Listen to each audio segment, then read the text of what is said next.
Berlin was colder than Meghan expected. She stepped off the plane wearing a long black coat and sunglasses, flanked by 2 private security agents. Harry walked beside her, silent, jaw clenched, his eyes scanning every shadow. They didn't speak much during the flight. What was there to say? The revelations from the files were already dangerous. But if Rachel Shaw had what she claimed proof of Nightingale, this wouldn't just be about royal politics anymore. It would be about how far governments were willing to go to control a narrative and silence those who tried to escape it. Their car pulled into a quiet side street away from the tourist crowds and embassy surveillance zones. They entered a small bookstore, empty, except for a middle-aged man at the counter who nodded once and said, "Third floor." Code 1982. Meghan and Harry climbed the creaky wooden stairs. At the top, a door was already open. Rachel Shaw stood inside. She looked thinner than Meghan expected, her face lined with exhaustion, hair cut short and practical. There was no handshake, no welcome. Rachel simply closed the door, locked it, and pulled down blackout curtains. "We don't have much time," she said. Harry moved instinctively between her and Meghan, protective, but Rachel held up her hands. "I'm not here to hurt you. I'm here to make sure you understand what you're really part of." She opened a leather satchel and pulled out a folder. "I downloaded this the day before I resigned from MI5. They don't know I have it. I've been in hiding ever since." Meghan sat, her hands folded tightly. Rachel laid out the papers. Across the small table, diagrams, communications logs, redacted names. "This is Nightingale," Rachel said. "It was first developed in the late 90s. A counter-influence program designed to neutralize public figures who were considered emotionally compelling but politically disruptive." She pointed to a name, Diana Spencer. She was the first target. Harry froze. Rachel continued. They couldn't control her. She was humanizing the monarchy in ways they didn't approve of. Her popularity, her charity work, her global reach, she became a risk. So they designed Nightingale to contain her public image, leak stories, shape perception, discredit, and isolate. Harry's voice was a whisper. "You're saying? They didn't just watch her, they destroyed her." Rachel nodded, piece by piece, until she was no longer a threat. She pointed to a second file. "And now you, Meghan, do you fit the same profile?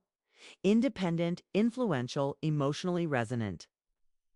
But even worse for them, you're American. Your loyalty isn't guaranteed. And your story undermines centuries of carefully curated royal myth." Meghan stared at the table. "They didn't see me as a person. They saw you as a variable," Rachel replied. "And variables are dangerous." Rachel pulled out a flash drive. It contains communications between British intelligence and American contractors. They coordinated press attacks, timed photo leaks, even fed questions to certain talk show hosts. It's all here. Harry leaned forward. "Do you have any proof that someone tried to harm her physically?" Rachel hesitated. "There's no clear assassination plan. They're more subtle. Now, they attack your credibility. They drain your sanity. And if that fails, they let the world do the job for them. Isolation, depression, media cruelty, death by slow dismantling." The room fell silent. Then Meghan spoke. "We have to release this." Harry nodded. "We'll go to The Guardian. Or The Times. Maybe CNN?" Rachel shook her head. "You can't trust traditional media. Most of them are compromised. You need to release it on your terms. Controlled. Unfiltered." "Then we go back to Whoopi," Meghan said. "She's already in this." Rachel looked at her carefully. "If you do this, they will come for you. Not just with headlines. With lawsuits, surveillance. They'll try to make you look unstable, dangerous, un-American, and they won't stop." Meghan looked over at Harry. He was staring at the photo of his mother on one of the documents, Diana, smiling, unaware of the machine turning behind her. He looked back at Meghan. "They already took everything but our truth," he said. "It's time they faced it." The next day, Meghan returned to the U.S. quietly. She wore no makeup, no entourage, just the flash drive and a growing fire. In her chest, that same evening, Whoopi's phone buzzed. Text from Meghan. We have the real story. I need 10 minutes of live air. Just me and the camera. No edits? Are you in? Whoopi didn't reply with words. She sent a thumbs up emoji. Then the signal icon. The plan was simple, a simultaneous release of the Nightingale files across encrypted global channels, supported by live testimony from Meghan. The platform would be an emergency international special airing on major streaming platforms under the title The Asset Files, exposing Nightingale. In the hours before the broadcast, strange things began to happen. Several major U.S. media websites reported server maintenance outages. A journalist from The Guardian who had interviewed Meghan 3 months prior was found detained at Heathrow, his laptop confiscated. A Twitter thread about Meghan's visit to Berlin vanished without explanation. And a former palace staffer was found dead in her London flat. The cause was ruled suicide. No note, no signs of struggle. But Meghan recognized her name. The woman had once worked on her wedding arrangements. Timing felt too perfect. By the time Meghan stepped back into the studio for the live address, the world was already holding its breath. She sat before the camera alone, and for the first time, she didn't smile.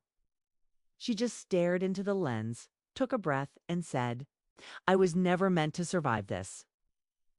But now that I have, let me tell you what they were trying to bury. The broadcast began without music. No intro, no studio chatter. Just a single camera slowly zooming in on Meghan Markle's face. She sat at a plain black table beneath soft lights. No makeup, no crown, no title. Only truth. My name is Meghan Markle, she began, voice steady. And for the last 7 years, been called many things. Duchess, diva, liar, threat. But what I'm about to share is not about image. It's about something much deeper. Something that affects all of us. Not just the famous. Not just the royal. She paused, swallowed. Her hand rested on the flash drive beside her. It's about systems. Systems designed to manage how we see power and who deserves it. On screens across the world, YouTube, Netflix, Al Jazeera, CNN, International, Twitch, and TikTok, the broadcast played. Nearly 92 million people were watching within the first 15 minutes. Then Meghan opened the drive. I've received documents from a whistleblower inside British intelligence, confirmed by multiple cybersecurity experts. These files contain detailed strategies to monitor, manipulate, and discredit high-profile figures who become inconvenient to power. She tapped the table softly. One of these programs is called Nightingale. Images filled the screen. Redacted memos, graphs showing media influence scores. Charts with Meghan's name alongside terms like containment risk, public sentiment manipulation, post-Brexit cultural offset. These documents show that after I married into the royal family, my public image was not just tracked. It was weaponized. I became a soft diplomatic tool used to rebuild the monarchy's relationship with former colonies. It's not as a person, as a symbol. In the control room, Whoopi Goldberg watched silently, her arms folded. On set, Meghan continued. When I spoke about mental health, I was told to stay silent. When I lost a child, they leaked private medical details to tabloids. When I tried to walk away, they made me the villain. She blinked. Her voice cracked, but only for a second. And now we know it wasn't just the press. It was a global operation. It's a transatlantic agreement to control the narrative. Emails between us and UK officials described me as a communication asset. My speeches were evaluated for propaganda value. My interviews were rehearsed not just by PR teams, but by diplomats. The screen split. On one side, Meghan. On the other, a leaked email to U.S. Embassy London Subj RE. Markle, UN appearance, we recommend softening her tone. Avoid racial themes. Shift focus to motherhood and philanthropy. We cannot afford another Diana. Cosps could be heard in homes and newsrooms everywhere. In Parliament, MPs called emergency meetings. In the U.S., senators demanded intelligence briefings. At Buckingham Palace, the PR line phones rang off the hook reporters seeking comment, but no one picking up. Meghan leaned forward. Here's what this means. It means you've been lied to. Not just about me, about the people who control your news, your entertainment, and your sense of what's real. She looked straight into the camera. Look at how quickly the narrative around me changed. From adored newcomer to dangerous outsider. From grace to gossip. Why? Because I stepped outside the script. I married into the most powerful family in Britain and then refused to play their part. She held up a final sheet of paper. This is the most disturbing piece. The camera focused. A blurry but chilling memo appeared. Contingency proposal. Nightingale, alpha phase, leaked divorce rumors, initiate psychiatric profile narratives. Isolate from public sympathy using race-baiting commentary. Final step, voluntary exile. Or complete media silencing. Let me be very clear, Meghan said. This wasn't just character assassination. This was a soft kill. The room fell silent. Round the world, viewers sat still, no scrolling, no typing, just watching. Then Meghan looked off camera. I'm not the only one this has happened to, she said. From political candidates to activists, journalists to whistleblowers, we are living in an age where perception